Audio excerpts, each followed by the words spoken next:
Buongiorno da Sicilia 24, le principali notizie.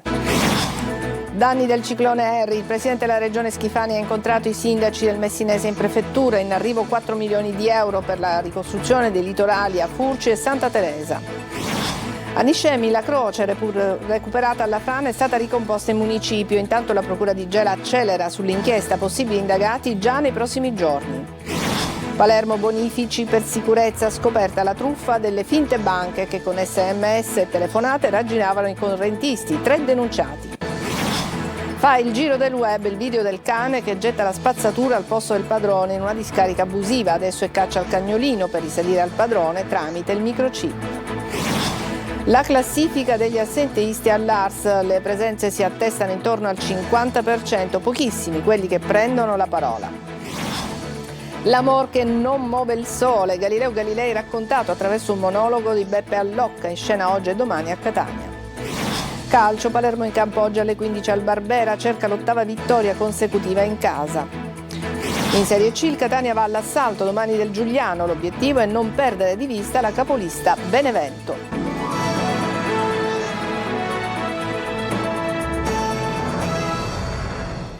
Bentrovati. In apertura una tragedia avvenuta nella stazione ferroviaria di Castelvetrano. Un ragazzo di 17 anni stava camminando con le cuffie e la musica ad alto volume quando è stato investito dal locomotore del treno passeggeri che da Trapani porta a Castelvetrano. Il ragazzo non si è accorto dell'arrivo del convoglio, anche se il macchinista ha provato ad avvisarlo con le trombe. L'impatto è stato fatale. Il macchinista avrebbe tentato una disperata frenata senza riuscire ad evitare il ragazzo. Il traffico ferroviario è rimasto interrotto per alcune ore ed è da poco ripreso. Sulla tragedia stanno indagando i poliziotti della Polfer di Marsala con l'aiuto dei colleghi di Trapani. La procura di Marsala ha anche disposto l'autopsia sul corpo del giovane. E adesso parliamo dei danni provocati al ciclone Harry. Il presidente della regione Schifani ha incontrato i sindaci del Messinese in prefettura per una riunione operativa sui fondi per l'emergenza. Prima il sopralluogo a Furci e Santa Teresa Riva. Sentiamo Francesco Triolo. Quasi 4 milioni e mezzo di euro per fronteggiare le emergenze dei danni causati dal ciclone Harry sulla fascia costiera ionica del Messinese, interventi che sono già in corso in fase di affidamento. Il punto della situazione è stato fatto dal presidente della regione Renato Schifani, prima durante un sopralluogo a Furci e Santa Teresa, poi durante un incontro con i sindaci della fascia ionica e i rappresentanti delle istituzioni che si è tenuto in prefettura. I cronoprogrammi li stiamo rispettando, le somme urgenze sono partite e saranno completate nel giro di pochissime settimane. Stiamo accelerando molto sui progetti e stiamo accelerando anche sugli indennizi. Ho nominato l'altro giorno a Niscemi il sindaco soggetto attuatore per il rimborso per gli alloggi degli affittuari, per i rimborsi dei danni economici. Abbiamo dei bandi IRFIS già pubblicati che tra poco daranno i loro risultati. Ce la stiamo mettendo tutta, c'è una mobilitazione da parte della regione a tutto campo. Sono quindi 6 le prime procedure gestite direttamente dal Dipartimento Tecnico Regionale tramite il Genio Civile di Messina per le opere a protezione delle abitazioni, della rete di sottoservizi e di tratti di lungomare crollati o danneggiati. Importante la consegna del cantiere per la costruzione dei 14 pennelli scogli lavici in mare a protezione di Santa Teresa di Riva. Qui ci troviamo dinanzi l'effetto di una natura che è cambiata, ce ne siamo perfettamente resi conto, avremmo dovuto inaugurare quest'opera prima ancora del ciclone perché era negli atti del dissesto idrogeologico voluto dal governo regionale e sostenuto dall'amministrazione comunale, lo facciamo oggi con un certo ritardo dovuto alla natura, però siamo contenti di proseguire un percorso, rafforzare le coste alla luce del cambiamento climatico. Schifani ha tranquillizzato sulle risorse ricordando che si è in attesa della pubblicazione del decreto della Presidenza del Consiglio dei giorni scorsi per conoscere la nuova definizione degli stanziamenti e poi ha assicurato che si interverrà con l'Unione Europea per chiedere la sospensione della direttiva Bolkestein per i lidi balneari. La croce recuperata dalla frana è stata ricomposta in municipio, meta quotidiana ai cittadini. Intanto la Procura di Gela accelera sull'inchiesta, possibili indagati ci saranno già nei prossimi giorni. GR Italia.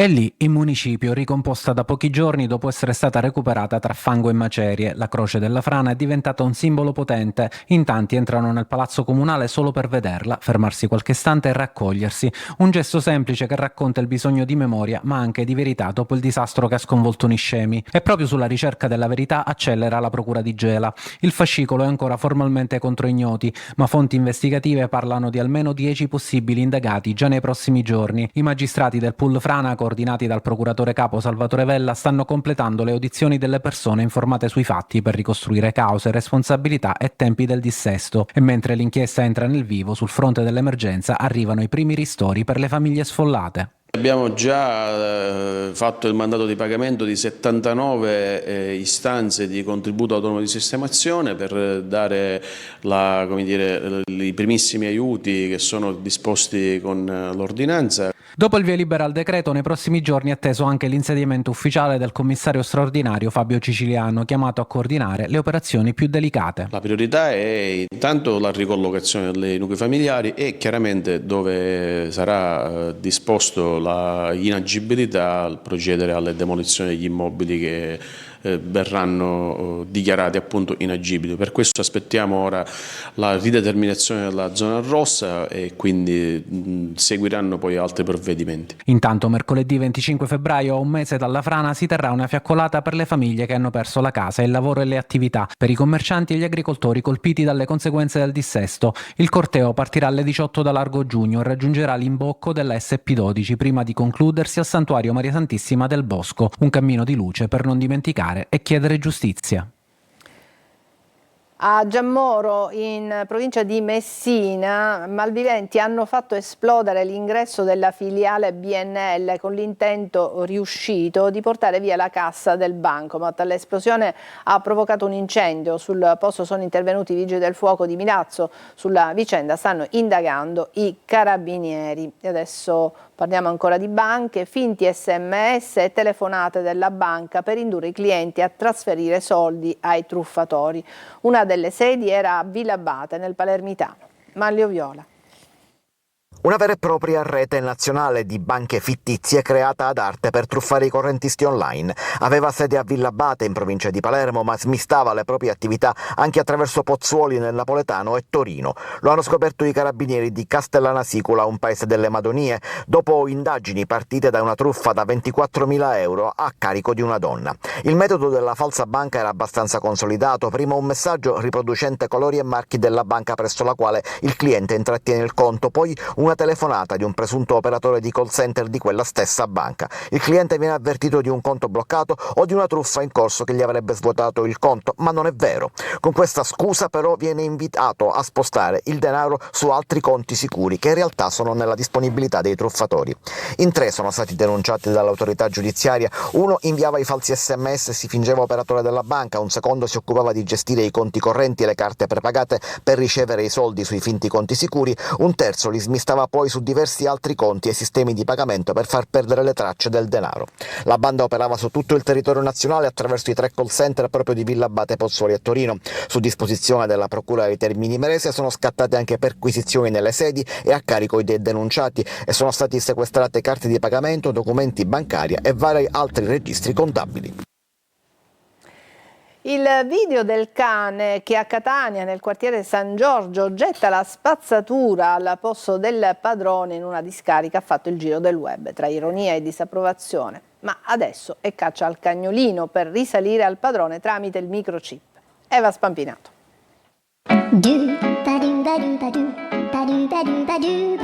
Altro che cane da guardia, a Catania esiste il primo cane addestrato per portare fuori la spazzatura al posto del padrone.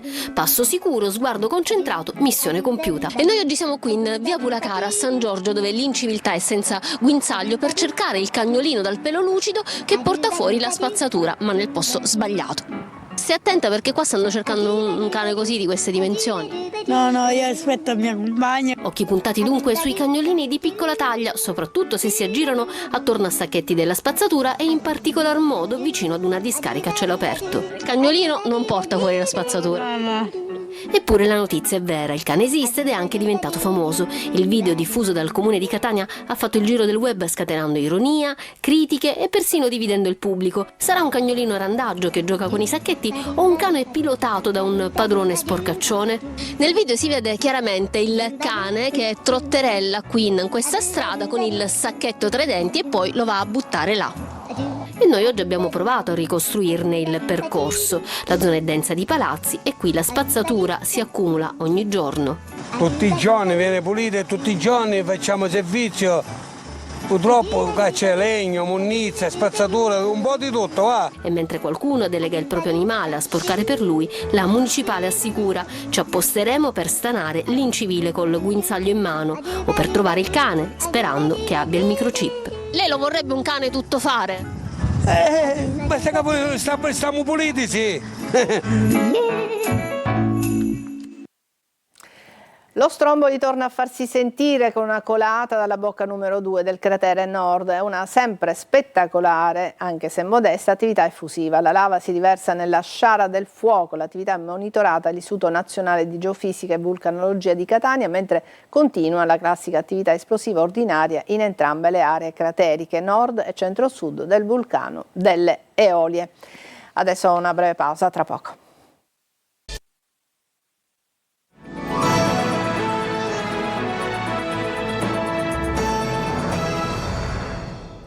I deputati regionali disertano le commissioni ARS, le presenze si attestano intorno alla metà, al 50%. In pochissimi poi sono quelli che partecipano prendendo la parola. Ecco la classifica degli assenteisti con Luca Ciliberti.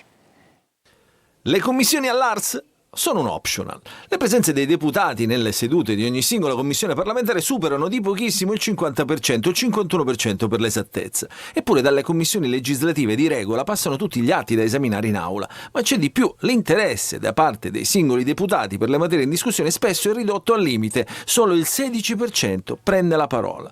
O almeno questo è quanto certifica uno studio del deputato del Movimento 5 Stelle Adriano Varrica. È un luogo in cui con calma si possono approfondire i testi legislativi, fare le addizioni, studiare gli emendamenti e fare alla fine dei disegni di legge che possono essere effettivamente utili per i siciliani. Spulciando i verbali delle sedute dall'inizio della legislatura in corso fino al 10 febbraio scorso, va alla Lega il primato negativo della frequenza delle commissioni, con appena il 18% delle presenze dei suoi deputati, mentre il gradino più alto del podio è le presenze del Movimento 5 Stelle. Tra i deputati più presenti, in testa a questa speciale classifica, risultano il 5 Stelle Carlo Gilistro e la deputata Dem Valentina Chinnici. Agli ultimi 3 posti, Luisa Lantieri di Forza Italia, Cateno De Luca di Sud Chiama Nord e Gianfranco Miccichè, oggi al gruppo misto. Prima proposta, vorremmo irrigidire il sistema delle sanzioni economiche per i deputati che si assentano in commissione.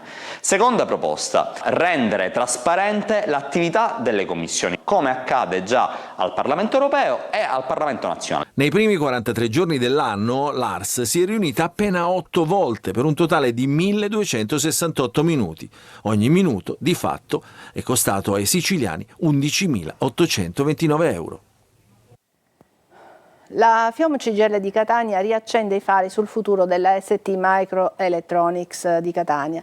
Il segretario generale Michele Del Palma dice serve un tavolo al Ministero e delle infrastrutture adeguate. Senza investimenti a rischio ci sono 3.000 posti di lavoro. Ascoltiamolo. Senza gli investimenti in STM e nelle produzioni di STM, nella innovazione di STM, non ci sarebbero le condizioni per poter essere dentro un mercato globale assolutamente competitivo sulle produzioni di STM. Il problema è che ad oggi, come organizzazioni sindacali, stiamo ancora aspettando e sollecitiamo il governo e la regione alla convocazione del tavolo presso il MIMIT e bisogna che la regione sblocchi quello che ad oggi sono gli investimenti che sono necessari sull'area. Abbiamo ancora la necessità di vedere realizzate quelle infrastrutture che sono necessarie allo sviluppo del piano che determina quella occupazione di in più 3.000 lavoratrici e lavoratori per il rilancio della produzione dentro lo stabilimento di Catania. C'è un problema strutturale. Le risorse del PNRR sono state spese non nella direzione che era necessaria invece, perché se le risorse del PNRR fossero servite a costruire innanzitutto un'analisi dei bisogni infrastrutturali e poi dopo gli interventi necessari a costruire quell'infrastrutturazione, oggi non avremmo i problemi con i quali siamo costretti a dover fare i conti costantemente. E adesso parliamo di spettacoli. Galileo Galilei raccontato attraverso un monologo di Beppe Allocca, L'amor che non muove il sole. È di scena oggi e domani, domenica, al Centro Zoo Culture Contemporanee di Catania. Sentiamo Orazio Longo. Ci sono voluti 360 anni, alla fine la Chiesa ha riconosciuto... Ci sono voluti 360 anni, alla fine la Chiesa ha riconosciuto che Galileo Galilei aveva ragione. Inizia così con un giovanissimo Alessandro Cecchi Paone proiettato sullo schermo alla conduzione dell'allora TG2 Notte lo spettacolo L'amor che non muove il sole, monologo di e con Beppe Allocca. Un viaggio nel tempo che parte dal 1992 dove per il fantasioso giornalista Giampaolo Iorio la notizia più importante è che la città di Prato è diventata provincia. Ah, non era questa la notizia importante nel 92? No. E chi? Galilei? No, ma io non... No, scienza, chiesa, no, io non so niente. Sa chi forse? Lucrezia Chiari? Lei sa tutto. Ok, mando su servizio. Sì, no, ok, va bene. Bene, gentili telespettatori, scusate, ma a quanto pare non era questa la notizia importante del 1992, è un'altra, di cui io francamente non so niente, per cui adesso vi mando il servizio di Lucrezia Chiari che vi spiegherà tutto per benino. E comunque... che Prato è diventata provincia, secondo me, era una gran bella notizia! Presentato dal palco off al Centro Zoo Culture Contemporanee di Catania, L'amor che non muove il sole, menzione speciale al Milano Off Fringe Festival, riporta sul palcoscenico la figura di Galileo Galilei in una drammaturgia che intreccia storie, personaggi e suggestioni, raccogliendo tra questi anche un dialogo impossibile tra Galilei e Dante Alighieri, ispirandosi a molteplici fonti. Questo qui è il sole, dirai, no, il bicchiere di latte, lo so, però immaginazione, non siamo scienziati noi. Allora, immaginazione. Allora, Andrino, lo vedi? Quello lì è il sole, va bene? Allora, Andrino, mettiti qua, mi raccomando. Andrino, concentrati. Dov'è adesso il sole rispetto a te? A destra, bravo Andrino! E sto io... Adesso una breve pausa e poi parleremo di calcio. A tra poco.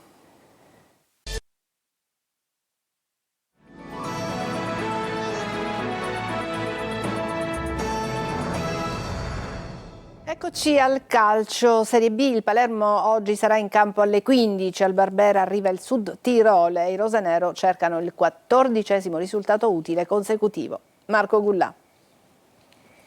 Testa bassa e pedalare, il mantra rosanero è questo, soprattutto in partite insidiose come quella di oggi pomeriggio contro il Sud Tirol. Vige la legge del Barbera, nelle ultime 7 partite casalinghe ha vinto sempre il Palermo.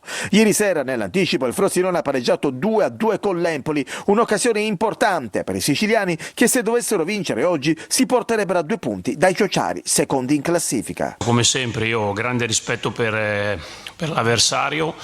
Probabilmente la sfortuna che abbiamo ultimamente è che affrontiamo sempre delle squadre nel loro miglior momento, però detto tutto questo noi insomma siamo in grande forma, siamo in un momento fantastico dal punto di vista mentale, fisico, per cui giochiamo nel nostro stadio.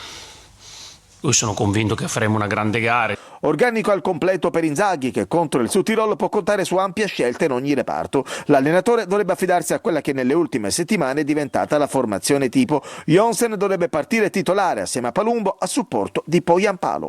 Questa squadra ottiene questi risultati perché è forte, perché si è creata un'anima, si è creata un'ossatura che durerà negli anni.